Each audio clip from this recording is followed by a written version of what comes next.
Kedepannya mau gimana Pak Jokowi kalah di pengadilan itu nggak mungkin orang UGM-nya bilang itu asli. Kenapa isu ini yang harus dinaiki? Sampai simulasikan. Lu bayangin deh pengadilannya nanti nih Pak Jokowi ditanya ijazahnya. Halo Pak Jokowi, ijazahnya palsu atau asli? Asli. UGM asli nggak yang ngeluarin? Asli. Selesai.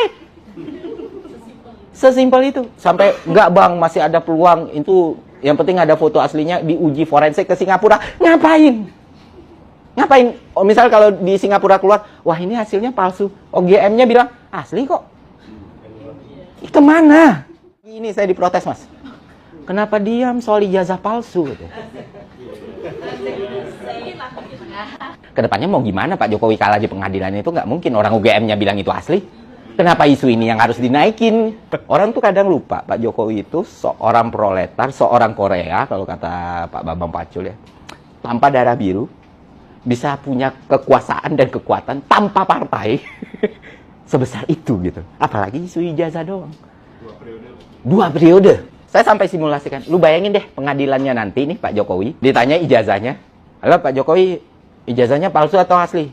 Asli. UGM asli nggak yang ngeluarin? Asli. Selesai. Sesimpel itu. Sampai nggak bang masih ada peluang itu. Yang penting ada foto aslinya diuji forensik ke Singapura. Ngapain? Ngapain? Oh, misal kalau di Singapura keluar, wah ini hasilnya palsu. OGM-nya bilang, asli kok. Itu mana? Ya itulah hasilnya. Pada komentar, komentarnya pada, wah mind blowing sekali. Lagi ngomen apa-apa, mandi dulu bang, gitu. Gua nggak percaya malu gitu loh. Tampang lu orang susah, gitu. Kita sih biasa, nggak apa-apa, santai aja. Emang aku jelek banget gini. itu ya. Bukan ruang publik, kita hidupkan diskursus kritik mau sekeras-kerasnya is okay, nggak masalah, respon nggak masalah, yang penting lu nggak buat kriminal aja, taati kaedahnya, jangan ambil hak orang lain, that's it. Kita nggak bilang palsu dan tidak palsu, tapi yang jelas ijazah Jokowi, dan terserah Prof mau melihatnya dari sudut apapun. Silakan Prof. Ya ijazah ini apa ya? Kalau saya perhatikan sih ya banyak aspek ya. Satu, kalau pernah saya tangani masalah-masalah terkait pemilu, ya. Baik waktu saya di MK maupun di KPP, jadi tukang pecat KPU Bawaslu seluruh Indonesia. Di antara kasus terbanyak yang bisa diambil kesimpulan bahwa paling mudah pembuktiannya, paling mudah dijadikan alat untuk menjatuhkan lawan politik, ya, ialah isu ijazah. I see. Nah, jadi kasus ijazah palsu itu banyak sekali, banyak sekali, dan itu baik untuk pilkada maupun pileg, ada aja cara menjatuhkan ijazah karena administrasi ijazah ini yang masih bermasalah sejak lama, apalagi kalau tingkatnya SD, SMP gitu kan. Nah, maka mulai 2014 sebelumnya kan untuk jadi caleg itu cukup SMP. Ya. Dinaikkan jadi SMA. Nah, jadi itu yang saya sehingga begitu mendengar ada isu ini, ya ini cara menjatuhkan lawan politik. Kalau kita nggak suka sama orang, cari itu urusan ijazahnya. Nah, gitu loh. Ya kan? Ya. Kadang-kadang memang ada masalah tentang administrasi ijazah itu. Saya rasa ijazah saya juga kalau dipersoalkan bisa kena juga saya ini. Ijazah ibtidaiyah saya itu beda namanya itu dengan sekarang cara nulisnya. Jadi kan bisa spellingnya beda. Ya, spellingnya beda dan kepanjangannya juga cara nulisnya beda. Kalau sekarang As-Siddiqi, kan? A-S-S-H-I-D-D-I-Q-I-E. Gitu. Kalau berubah kan jadi beda. Ya.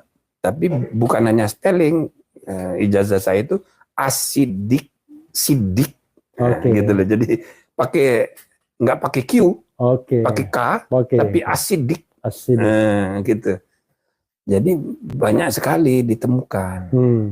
Jadi cermin dari peradaban administrasi kita masih rendah. Nah, yang kedua,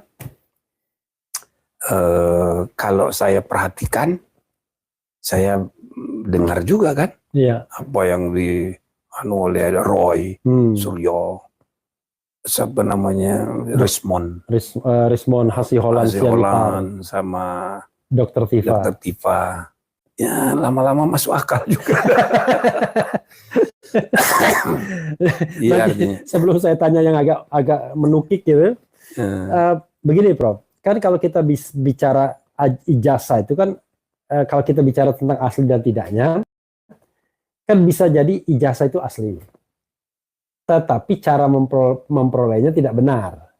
Iya, bisa macam-macam. Iya, macam-macam kan. Nah, Ya. jadi bisa aja ijazahnya benar, tapi Ya. ternyata tadi dari blanko institusi pendidikannya, ada orang dalam dan lain sebagainya. Nah, karena itu kan juga dilihat dari skripsinya kan, misalnya. Kalau skripsinya tidak ada atau bermasalah, ya pasti skripsinya bermasalah kan. Iya. Gitu. Tapi begini Prof, yang ingin saya terlepas ini kan, Prof kan banyak tuh pergaulannya di pemerintahan, di politik, di society. Apa struggle for power gini? Sebenarnya kalau tadi Prof mengatakan ini cara untuk menjatuhkan lawan politik. Tapi kalau kita lihat soal ijazah ini, justru yang pertama kali menyebutkan palsu itu namanya Bambang Trimulyono. Dia membuat tulisan buku karena dia itu mantan wartawan. Dia wartawan bukan mantan wartawan waktu itu. Dia membuat buku Jokowi Undercover. Laki-laki yang tidak memiliki ijazah apa begitulah. Tapi bukan UGM itu masih ijazah SMA. Iya. Yang dia jadi yang persoalkan. dipermasalahkannya itu SD, SMP, SMA.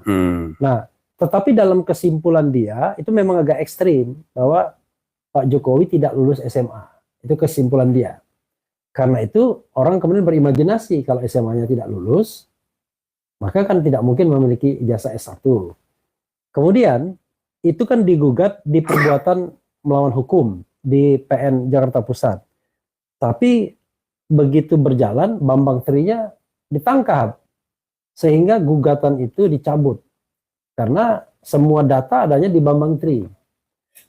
Begitu Bambang Tri masih di dalam tahanan, diajukan lagi itu bersama aktivis lainnya, ada Rizal Fadila, ada Muslim Arbi, kemudian ada Hatta Taliwang, ada 4 atau 5 orang yang mengajukan kembali. Oh, ada Taufik, jadi Taufik UI Watch. Diputus, tapi putusannya adalah NO, dinyatakan tidak dapat diterima. Nah, sekarang Pak Taufik pakar pidana mengajukan lagi.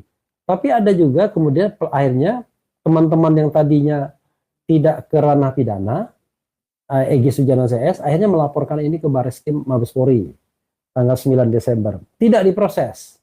Tapi baru diproses setelah Pak Jokowi mengadukan pencemaran nama baik. Jadi kalau misalnya baru diproses, maksudnya dua-duanya diproses. Dua-duanya diproses. Oh, ya baguslah.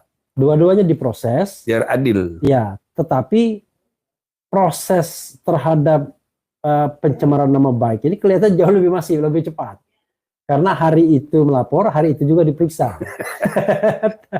Tapi lucunya adalah tidak jelas siapa yang dilaporkan. Masih teka-teki. Nah, dari 3 fora ini, kalau sebagai statesman, ya kan, negarawan, Prof. Kan sebenarnya kan rakyat ini terlepas soal rivalitas politik misalnya. Rakyat ini kan punya right to know. Hak untuk tahu. Sesuai dengan prinsip good government, clean government. Ini ijazahnya ini memang benar ada atau enggak? Fake atau original? Nah, ada 3 forum sekarang berkembang. Ya. Tetapi bisa jadi 3 forum tersebut tidak sampai kepada pembuktian adanya ijazah itu. Ya, jadi kalau dipelajari ya, karena ini udah meluas masalahnya, jadi bukan lagi soal jadi campur aduk ini, ya kan? Politik, hukum, macam-macam. Jadi kalau menurut saya ini kemungkinan besar akan lama, panjang. Oke.